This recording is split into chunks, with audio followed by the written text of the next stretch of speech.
কারণ যে মুখস্থ একে দমে ৩৬০টা কাঁচা খিস্তি করতে পারে, সেও যদি নামের আগে পিল লেখে, তাহলে ওই তালিকায় আমার বাপের জাত দেব না, কোনো মতেই জাত দেব। আমার বাবার কবরে সব রেশানির জন্য দেশের লোক লাগবে না। রাগটা করলেন? একটু রাগ তো হওয়ার কথা, দেশের লোক লাগবে না। যদি আপনাদের কিছু মনে হয় শামসুর রহমানের কবর জিয়ারত করে কিছু রুহানি দোয়ার দরকার, তাহলে আপনার আসা দরকার। আর আজকালকের বৌমা তো দেয়াল টিপলি চুলো গরম হয়, গাই করে দড়ি দড়ে টানবে, সে কেউ সহ্য করে। লিল্লাহি কাফা ওয়া সালামুন আলা ইবাদিহিল্লাযীনা ইসতাফা, আম্মা বা'দ। আউযু বিল্লাহি মিনাশ শাইতানির রাজীম। ولا تقولوا لمن يقتل في سبيل الله أموات بل أحياء ولكن لا تشعرون. وقال في آية أخرى ولا تحسبن الذين قتلوا في سبيل الله أمواتا بل أحياء عند ربهم يرزقون. صدق الله مولانا العظيم. সম্মানিত সুধী শ্রোতা মণ্ডলী, আজকের সভার সভাপতি এবং এই স্মৃতি সমাবেশের আহ্বায়ক, আঞ্জুমানের সদস্য মণ্ডলী, জমিয়তুল উলামা বা জমিয়তুল মুআল্লিমিনের সদস্য মণ্ডলী, তৎসহ অল ইন্ডিয়া সুন্নাতুল জামাতের বিভিন্ন শাখা সংগঠনের কর্মীবৃন্দ, প্রচন্ড উত্তপ্ত দাবদাহ গরমের মধ্য দিয়েও আসরের পর থেকে এ পর্যন্ত এই মজলিস পরিচালিত হচ্ছে। যারা আপনারা এসেছেন এত গরম এত কষ্ট উপেক্ষা করে, অ্যাকচুয়াল আব্বা বেঁচে থাকলে আপনারা সবাই তারই মেহমান, প্রকৃত অর্থে আপনারা আব্বার মেহমান। তিনি আজকে দুনিয়া ছেড়ে বিদায় নিয়েছেন, ইসলাম তার উপরে আজকে আর প্রযোজ্য নেই, তাই আপনাদের মেহমানদারির দায়িত্ব এখন আমাদের উপরে বর্তায়। ইতিপূর্বে যে সমস্ত কথাবার্তা আপনারা শুনেছেন, সন্তান হিসাবে খুব কাছ থেকে যেগুলো পেয়েছি, খুব কাছ থেকে যেগুলো দেখেছি, সেগুলো প্রতি মুহূর্তে মুহূর্তে আমাদের দগ্ধীভূত করে। 85-86 বছর বয়সের এই মানুষটাকে যারা খুব কাছ থেকে চেয়েছেন বা চিনেছেন এবং বুঝেছেন, তাদের কারো কাছে তিনি খারাপ, আবার কারো কাছে তিনি ভালো। এটা খুবই স্বাভাবিক। সবার কাছে তিনি ভালো নন, আবার সবার কাছে তিনি খারাপ নন। একটা মানুষ দোষে গুণে বেড়ে ওঠে, কিন্তু যখন কোনো মানুষ দোষ করে, দোষকে অনেকেই খারাপ বলার পরেও অনেকে দোষী মানুষকে সাপোর্টও করে। আবার যখন কোনো গুণীজন ব্যক্তি ভালো কাজ করেন, ভালো কাজের স্বীকৃতি দেওয়ার মানুষও যেমন থাকে, ভালো কাজের ভেটো দেওয়ার মানুষও সমাজে কিছু থাকে। সব কিছু মিলিয়ে বলতে হবে, অত্যন্ত গরিব পরিবার থেকে উঠে আসা, খুব গরিব পরিবার থেকে উঠে আসা একটা গরিবের সন্তান, বাপ হারা, দাদিমা বেঁচে ছিলেন, লালন পালন করতেন। কিছুকাল পরের বাড়িতে আব্বাজি মেন্দারি কেটা কাজও করেছেন। মরহুম মগফুর কবি আলহাজ আব্দুল নাইম সাহেব, তিনি আব্বাকে নিয়ে মাদ্রাসায় ভর্তি করে দিয়েছিলেন। যারা বলে, আমি খুব বেশি তাদের খারাপ বলি না, আর সবাই আপনারা জানেন, সারা পশ্চিম বাংলার অর্ধেক লোক জেনে গেছে ওরা নিমাই চাঁদের কথা শোনেননি, আজ প্রথম শুনছেন। নিমাই চাঁদ শোনেননি? এতে কাপে আছে, শুনেছেন। আজকের থেকে এটাও বলে দেবেন যে ওরা শুধু নিমাই চাঁদের কথা না, ওরা মেন্দারেরও ছেলে। আমার বাপ মেন্দারি করতেন, এটাও বলে দিতে পারে। আব্বাকে চাষির জীবনে এমন কোনো কাজ নেই যে কাজটা আব্বা পারতেন না। চাষির বংশের ছেলে হিসাবে গর্বিত, তিনি চাষাবাদি করতেন। তবে এটা আমার গর্বের বিষয় যে মাঠে, আমাদের মাঠের একটা পুকুর আছে, পুকুরটার নামই হলো মাঠের পুকুর। ওই পুকুরে আব্বা পাট ধুচ্ছেন, আর পাট পাকারি ছোট বয়সে আমরা বইতাম। তো আমি খুব পরখ করেই দেখতাম আব্বা পানিতে, কোমর পানিতে লেবে পাট ধোয়া কাজ করতেন, আর জবান দিয়ে কোরআন তেলাওয়াত করতেন। সুবহানাল্লাহ। আমি এই শিক্ষাটুকু আপনাদের নিতে বলছি। ধার্মিক হতে গেলে বড় লোক হতে হয় না, ধার্মিক হতে গেলে দেখতে শুনতে ভালো হওয়া লাগে না, ভালো হতে গেলে বিরাট কোটি টাকার মালিক হতে হয় না। আল্লাহ ওয়ালা হওয়ার জন্য একটা ভালো ইচ্ছা শক্তি থাকার প্রয়োজন হয়। শুধু ইচ্ছাটা যদি ভিতরে থাকে, পাটের ওয়ালে পাট ধুতে ধুতেও কোরআন তেলাওয়াত করা যায়। এমন কোন দিন আমার এই জীবনে, যতদিন আব্বাকে দেখে এসেছি খুব কাছ থেকে, ধরুন আমি এখানে ঘর করেছি তো বোধহয় বছর আসতে হলো, তারপরে আব্বা আমরা সব একসঙ্গে থাকতাম। আগে মুফতি সাহেব এখানে ঘর করেন, তারপরে আমি করি। তো বলা যেতে পারে জীবনের টানা 40টা বছর একই ভিটে তো থেকেছি। হয়তো পড়াশোনার জীবনে বাইরে থাকতাম, কাছ থেকে তো দেখেছি। আমার মনে হয় পশ্চিমবঙ্গের কেউ বলতে পারবে না যে শামসুর রহমানের একদিনের ফজরের নামাজ ঘুমের ঘরে কাজা হয়েছে। আমি বলেছিলাম শামসুর রহমানকে কেউ যদি পীর বলে তার বিরুদ্ধে আমার লড়াই হয়। তবে ইমামে আজম আবু হানিফা রহমাতুল্লাহ আলাইহিকে গতবার বলেছিলাম না আমার বাপের পীর বলতে দেবো না, মনে নেই কারণ নাকি? আজও বলছে পীর বলতে দেবো না, কারণ যে মুখস্থ একে দমে 360টা কাঁচা খিস্তি করতে পারে, সেও যদি নামের আগে পীর লেখে তাহলে ওই তালিকায় আমার বাপের জাত দেবো না, কোনো মতেই জাত দেবো না। ইমামে আজম আবু হানিফা রহমাতুল্লাহ আলাইহির কাছে একজন মানুষ, একজন মহিলা বেওয়া, তার স্বামী নেই, তার সন্তানকে ইমাম সাহেবের কাছে রেখে গেলেন যে আমার বাচ্চাটাকে আপনি একটু পড়াশোনা করাবেন, আপনি ভালো মানুষ, একটু পড়াবেন। তা ভদ্র মহিলা আসে। আর তখনকার দিনে তো মাদ্রাসা ছিল না, জায়গিরি প্রথায় এইভাবে পড়াশোনা হতো। কোনো আলেমের বাড়ি 10টা, কোনো আলেমের বাড়ি 5টা, কোনো আলেমের বাড়ি 50টা, এইভাবে ছেলে পিলে সেদিন আলেম করা হতো। মাদ্রাসা সিস্টেম তখন ছিল না।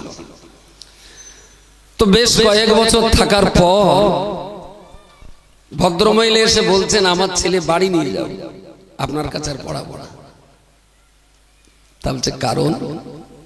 বলছে আজ অনেক দিন আপনার কাছে আসা যাওয়া করছি, কিন্তু আপনার কোনো কারামত দেখলাম না, কোনো কারামত দেখলাম না। পানির উপর হেঁটে যাচ্ছেন সেটাও দেখিনি, একটা কাঁচা ডাবে ফু দিয়েছেন শুকনো ঝুনুনের কোল হয়ে গেছে এমন দেখিনি, একটা মোরগের মাথায় ফু দিলেন তো ধাড়ি মুরগি হয়ে গেল সেটাও তো দেখিনি। তো আপনার কোনো কারামত নেই, তো আপনার কাছে আমার ছেলে রেখে লাভ নেই। ইমাম সাহেব বলেছিলেন আচ্ছা তোমার ছেলে তুমি বাড়িতে নিয়ে যাও, তাতে আমার দুঃখ নেই, তুমি যে কবছর আমার সঙ্গে আমার বাড়িতে আসা যাওয়া করছো তোমার বাচ্চা কেন্দ্রিক, এই কবছরের ভিতরে তুমি কি আমার কোনোদিন সুন্নাতের খেলাফ কোনো কাজ দেখেছো? বলছেন না। বলে বাচ্চা আপনি বাড়িতে নিয়ে যান, তবে আমি যে জীবনে সুন্নাতের খেলাফ করিনি এটাই হলো আমার পীরত্ব আর বেলায়েতের সবচেয়ে শক্ত দলিল। কিছু মাথায় যাচ্ছে? শরীয়তটা পূর্ণাঙ্গ রূপে মেনে চলাটা, এটাই তো ওলি আল্লাহ হওয়ার জন্য যথেষ্ট। ওলি হওয়ার জন্য পানি দিয়ে হাঁটা লাগে না, ওলি হওয়ার জন্য মদ্দা লোকের মাথায় ফু দিয়ে মেয়ে লোক তৈরি করতে হয় না। নবীদের জন্য মুজিজা শর্ত। কেউ যদি বলে আমি নবী, তাহলে তার কাছে আমি চাইতেই পারি যে তুমি যে নবী তোমার মুজিজা দেখাও। কিন্তু নবীর কাছে মুজিজা চাইতেই পারি, কারণ মুজিজা ছাড়া নবী হতেই পারে না। কিন্তু কোন ওলি হওয়ার জন্য কারামত শর্ত নয়, ওলি হওয়ার জন্য কারামত শর্ত নয়। আল্লাহর ওলি হওয়ার জন্য শর্ত হলো শরীয়তটাকে পূর্ণ মাত্রায় মেনে চলা। জোরে সোরে বলুন সুবহানাল্লাহ। নামাজের আগে মেসক না পাওয়ার কারণে আব্বাকে অনেক দিন বকতে দেখেছি মাকে, আমার মেসক কোথায় গেল। যতক্ষণ মেসক না পেয়েছেন ততক্ষণ বদনা নিয়ে বসে রয়েছেন। আর ওনার স্বভাব ছিল এক হাতে লোটা পানি নেবেন, ডান হাতে মেসক নেবেন, মাথায় গামছাটা দেবেন কান্ডা ব্যাট দিয়ে, মাথাটা ঢেকে নিয়ে ডান হাতে মেসক বাম হাতে লোটা ইস্তেঞ্জায় যাবেন। বিনা মেসকে উজু করতে দেখিনি কখনো। মাঠে এমন কোনো কাজ নেই যা আব্বা করতে জানতেন না বা করতেন না, আমার জানা নেই, সব কাজ করতেন। কিন্তু জীবনে কোনোদিন কোনো চাষের নাঙল দেওয়া থেকে নিয়ে পার ধোয়া পর্যন্ত কোনো কাজে কোনোদিন আব্বাকে হাঁটুর উপরে কাপড় পরতে দেখিনি। সুবহানাল্লাহ বলে কখনো দেখিনি। যত কাজ করেছেন হাঁটুর নিচে কাপড় থাকতো, কাপড় গুটিয়ে নিতেন কিন্তু হাঁটুর উপরে উঠতো না। নাঙল চষেছেন কিন্তু সেই অবস্থায়। আমি আবার বলছি, আল্লাহওয়ালা হওয়ার জন্য কোটিপতি হওয়া লাগে না। প্রচন্ড কাজের চাপে হয়তো একাধবার সেটা আমার নজরে পড়েছে, এমনই কাজ যে ফেলে আসার সময় নেই। বাড়িতে গেলাম, মাঠে গেলাম, মা বললেন গেলাম, যে দেখলাম আব্বা গামছাটা মাথায় দিয়ে মাঠের আলি টানা রুদ্রে জোহরের নামাজ আদায় করেছেন। সুবহানাল্লাহ। জোহরের নামাজ পড়েছেন, নামাজের পরে আবার কাজ করেছেন, কাজ করে এসে 2:30 3টে 4টে বেজেছে, গোসল করে খাওয়া দাওয়া করে আবার আসর করেছেন। নামাজ কাজা করতে দেখিনি। তো আল্লাহর ওলি হওয়ার জন্য শরীয়তটা পূর্ণ মাত্রায় মেনে চলাই যথেষ্ট। আকাশ দিয়ে উঠতে হয় না, আর পানি দিয়ে হাঁটতে হয় না, কখনোই হাঁটতে হয় না। তো খুব কাছ থেকে যে জিনিসগুলো দেখেছি আমি কোনোদিন শুনিনি, আজকে এখানে বলছিল বাকিবিল্লাহ, আমারও শুনে খুব আশ্চর্য লেগেছে, খুব আশ্চর্য লেগেছে। বাকিবিল্লাহ বলছিল তখন আপনারা আসেননি। আমতায় আমাদের আঞ্জুমানের সদস্য মাওলানা বাকিবিল্লাহ সাহেব আমতায় বাড়ি, ও আমাদের বইকারা মাদ্রাসার ছাত্র, এখান থেকে হিফজ করেছে। তারপরে জামিয়া থেকে ফারেগ হয়ে এখন আলহামদুলিল্লাহ চৈতে মাদ্রাসার ভালো একটা পদে কাজ করছে আর ভালো বক্তা। বাকিবিল্লাহর বক্তব্য বলছিল যে একদিন হুজুর আমার বলছে, বাকিবিল্লাহ তোরা কি কোরআন পড়িস? তোরা কিরকম কোরআন পড়িস? ওই রকম পড়লে হবে না, আরো বেশি পড়তে হবে। বলে শোন, আমি একটা জাল বুনতে বুনতে, আর আমাদের এই আব্বা যেখানে থাকতেন ও লোকের একটু জাল বোনা স্বভাব ছিল, ওই খেবলা জাল সবসময় প্রায় দেখেছি ছোট বয়সে একটা জাল ওখানে ঝোলার, আব্বা বুনবেন, আবার একটা জাল ছিঁড়তে ছিঁড়তে আর একটা জাল তৈরি হয়ে যাবে। তো বাকিবিল্লাহ বলছে যে হুজুর বলেছিলেন বাকি তোরা তো পড়িস, আর শোন আমি একটা জাল বুনতে বুনতে 7 খতম কোরআন শরীফ তেলাওয়াত করেছি। ভাবা যায়? তো আল্লাহওয়ালা হওয়ার জন্য আলাদা কোনো জীবন লাগে না, আল্লাহওয়ালা হওয়ার জন্য আলাদা কোনো ঘরবাড়ি আর জঙ্গল লাগে না। আল্লাহওয়ালা হওয়ার জন্য একটা ভালো অন্তর লাগে। সংসার করে, চাষ করে, ব্যবসা করে, জাল বুনে, এত কিছুর ভিতর দিয়েও আল্লাহওয়ালার জীবন যে তৈরি করা যায় তার একটা জীবন্ত ইতিহাস শামসুর রহমান পৃথিবীতে রেখে তবে কবরে গেছে। আমার বাবা সোনার চাবুস গালে নিয়ে জন্ম নেয়নি, জানি না জন্মগ্রহণ করার পরে সচরাচর দেশীয় প্রথা অনুযায়ী গালে মিষ্টি দিতে হয়। আমার বাবার সংসার যা গরিবের সংসার ছিল, তাতে গালে মধু দেওয়ার মতন পয়সা ছিল বলে আমার মনে হয় না, মনে হয় না। এত গরিবতার ভিতর দিয়েও জন্ম নিয়ে তার শিক্ষকতার যোগ্যতা ছিল, পড়াশোনার যোগ্যতা ছিল, তিনি হাফেজা করা, শুধু হাফেজ ছিলেন, মাওলানা পড়ার সুযোগ তার জীবনে হয়নি, শুধু হাফেজই ছিলেন। কিন্তু আমার বাড়িতে এখনো যাবেন, আব্বা যে জায়গাটায় শুতেন, আমাদের এই পুরনো বাড়ি, ছোট একটা আলমারি আছে, ওই আলমারিতে ঠাঁসা বসিরাট হুজুরের কেতাব, আর কেতাবগুলো আন্ডারলাইন করা, কত পৃষ্ঠায় চিহ্নিত দেওয়া, গুরুত্বপূর্ণ জায়গায় উনি চিহ্নিত দিয়ে রাখতেন। কেতাবগুলো আজও সেইভাবে মুফতি সাহেব সযত্নে রেখে দিয়েছেন, দেখবেন। কেতাবগুলো একেবারেই কি বলবো, তেলা পোকার মতো করে মনে হয় প্রত্যেকটা পৃষ্ঠা খুঁটিয়ে খুঁটিয়ে তিনি পড়তেন। এবং জীবনে একটা দিন যে দুপুরে ভাত খেয়ে আব্বা শুয়েছেন অথচ হাতে একটা কিতাব নেই। বাবার কালে কোনোদিন দেখিনি। দুপুরে একটা স্বভাব ছিল, গোসল যদি দেরিতে হয় অসুবিধে নেই, আগে হলেও অসুবিধে নেই, কিন্তু গোসল করলেই ভাত দিতে হবে। গোসল করলেই ভাত দিতে হবে।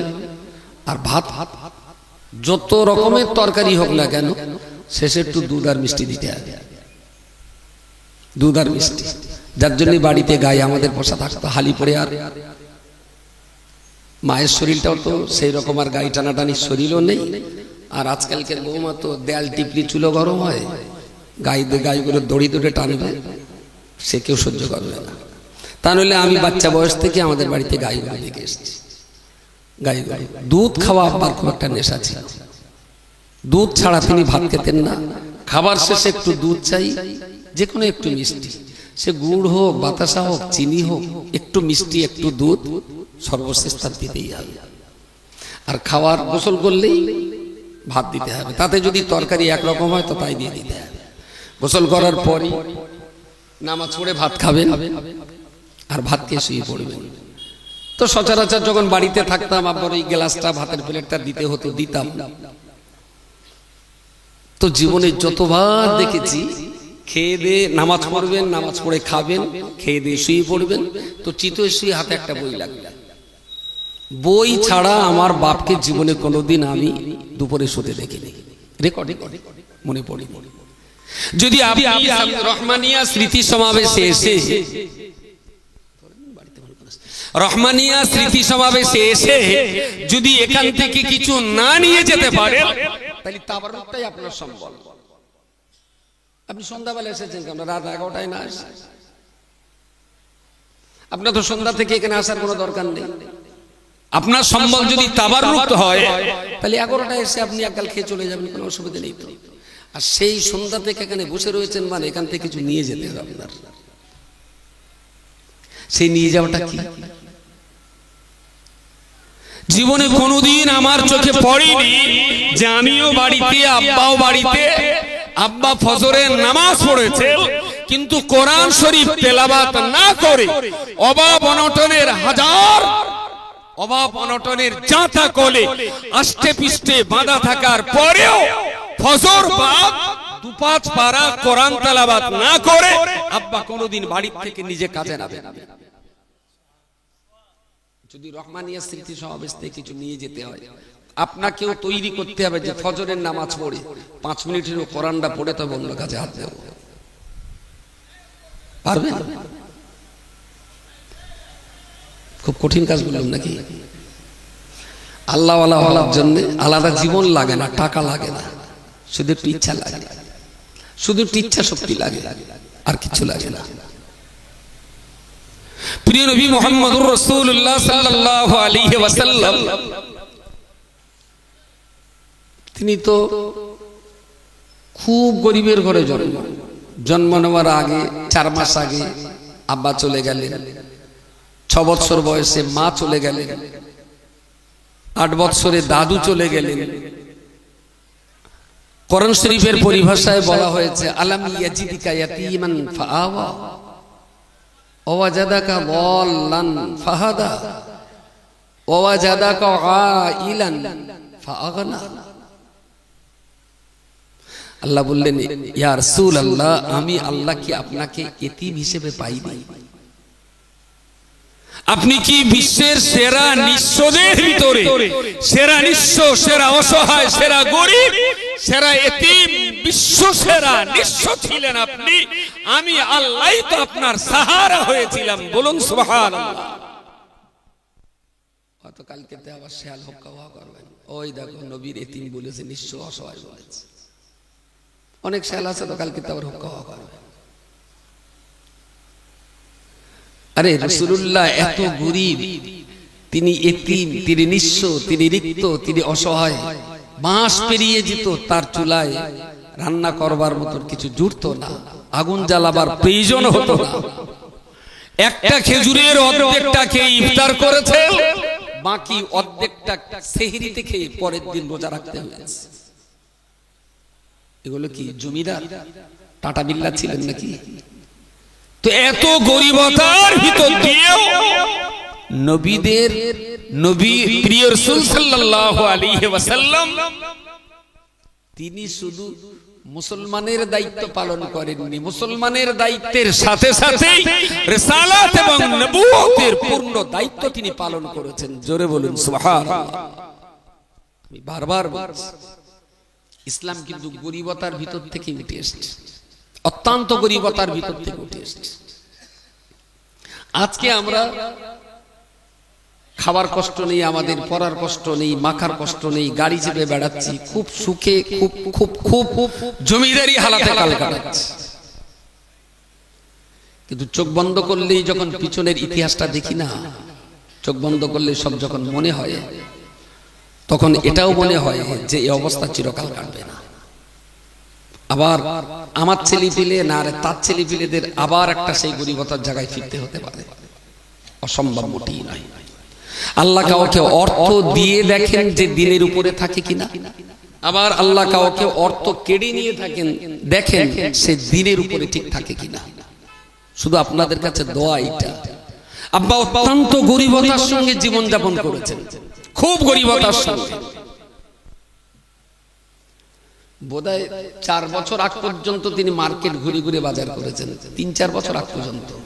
মুফতি সাহেব একটু বকাবকি করলে তাই বোধহয় একটু কম হয় যে আপনি এখনো কেন হাটে যান, ও কেউ না কেউ করবে, তবু আব্দুল মুকিত বাজার করবে, তবে মুকিতের পেছনে আব্বাকে নিয়ে যেতে হবে। আলু যদি 5 টাকা বলে সেটাও চেষ্টা করেন 4 আনা পয়সা কম হয় কিনা। বাদুড়িয়া হাটের দোকানদার যারা তারা জানে, সেটাও চেষ্টা করেন। তো যেহেতু গরিবের সংসার, আরে আব্বা আমি ছোট বয়সে দেখেছি যেটা, সেটা তো অস্বীকার করলে হবে।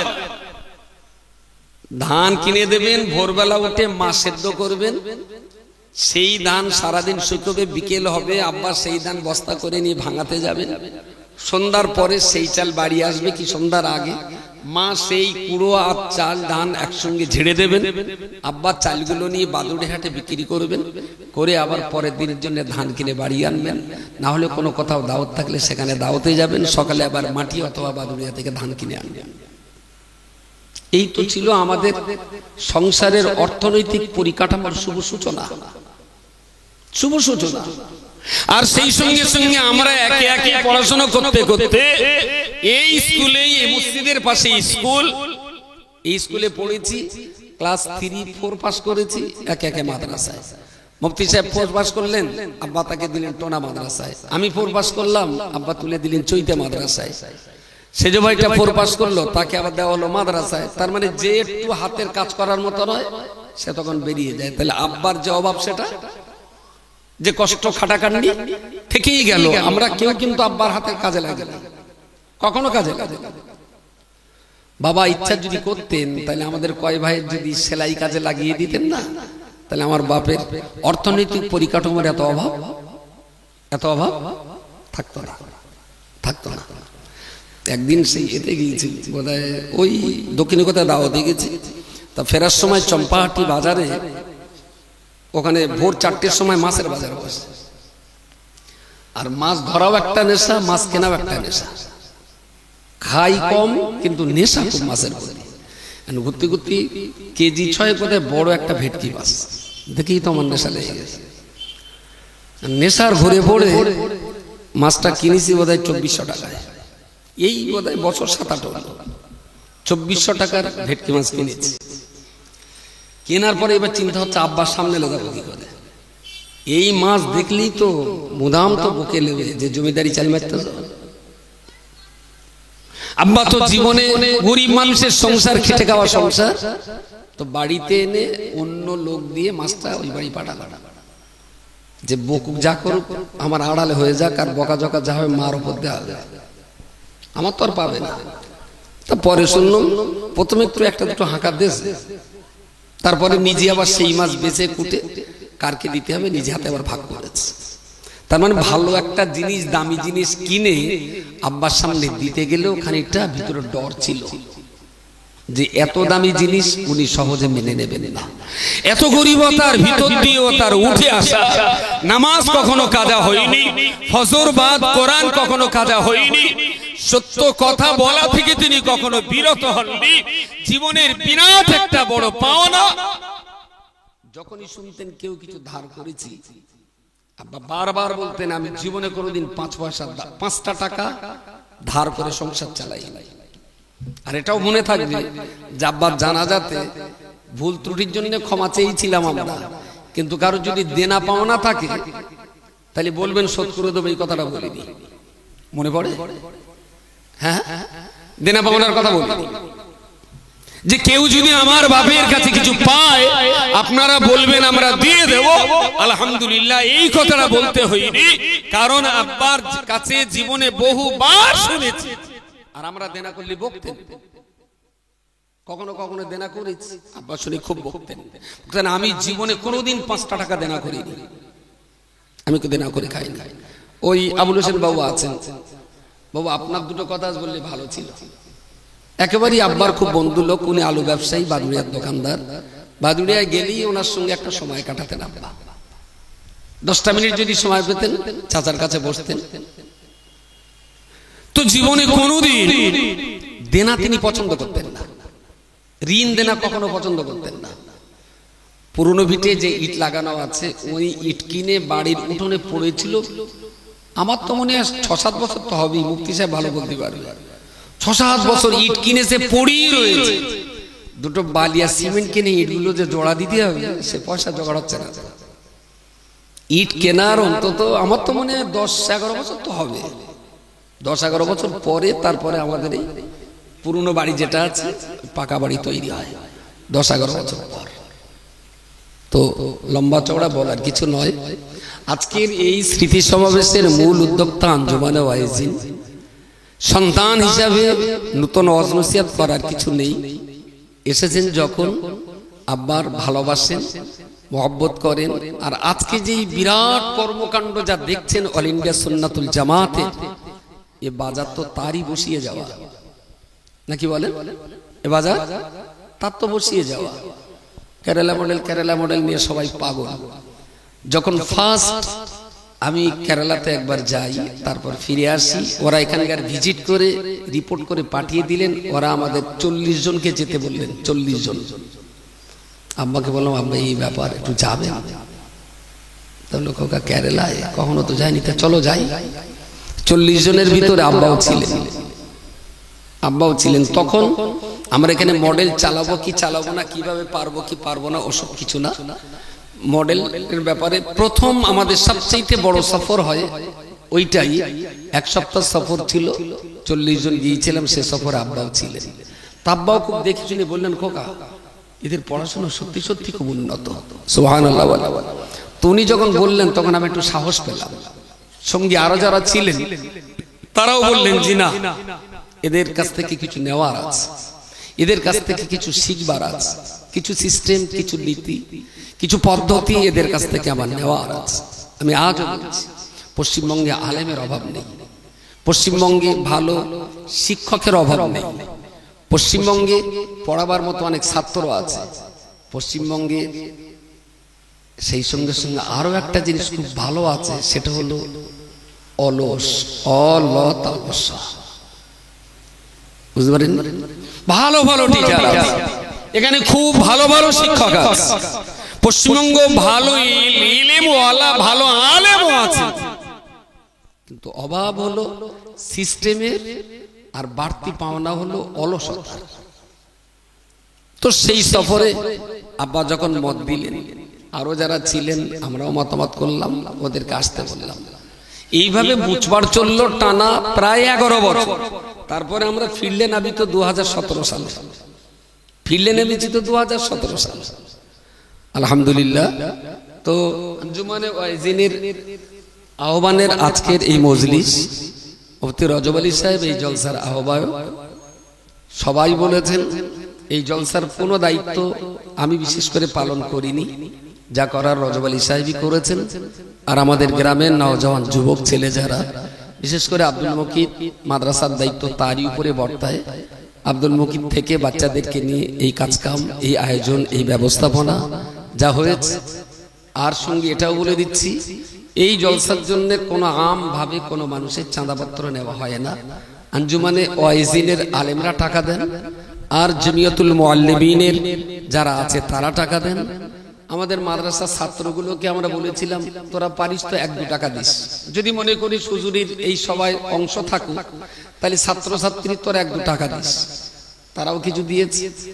আর আমাদের হাদিয়া মোরাল স্কুলের মাস্টার ছাত্র ওরা কিছু দিয়েছে। একদম এটা একেবারে যদি বলতে পারেন রক্তবিহীন যে পরিবার, এডুকেশন এবং দ্বীনের যে পরিবার, অল ইন্ডিয়া সুন্নাতুল জামাতের যে পরিবার, এই পরিবারের সঙ্গে সম্পর্ক রাখা শিক্ষিত সমাজ তারাই টাকা দিয়ে এই মজলিসটার আয়োজন করেন। সাধারণভাবে কোনো চাঁদাপত্র তোলা হয় না।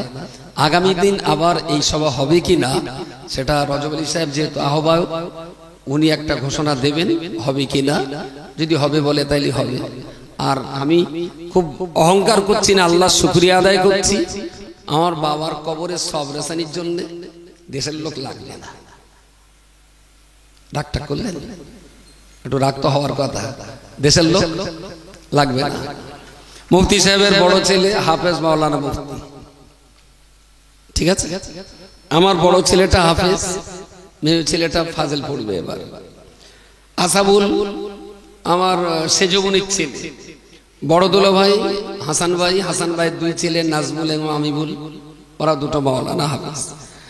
সেই সঙ্গে আমার ছোট বোন মঞ্জুরা ছেলেটা একদম বাচ্চা বয়স, বোধহয় 10-11 বছর, 10-11 বছর বয়স, সে হাফেজ। আমার একটা বোন হাফেজ। আমার বাপ কারণ মূর্খ করে জাননি, আলহামদুলিল্লাহ 11 ভাই বোন এখনো বেঁচে আছি, সবাই নামাজি। আর যে কটা বোন বিয়ে দিয়েছি আলহামদুলিল্লাহ জামাইগুলো হাফেজ মাওলানা মুফতি, তার ভিতরে অনেকে আছেন। আবার এই কোম্পানিতে নতুন যা প্রোডাকশন হয়েছে মাশাআল্লাহ তারাও হাফেজ মাওলানা। সুতরাং আমার বাপের কবরে সব রেসানির জন্য আপনাদের মোকাবেক্ষী না। যদি আপনাদের কিছু মনে হয় শামসুর রহমানের কবর জিয়ারত করে কিছু রুহানি দোয়ার দরকার, তাহলে আপনার আসা দরকার। কথাটা কি বড় অহংকার মানে হলো নাকি?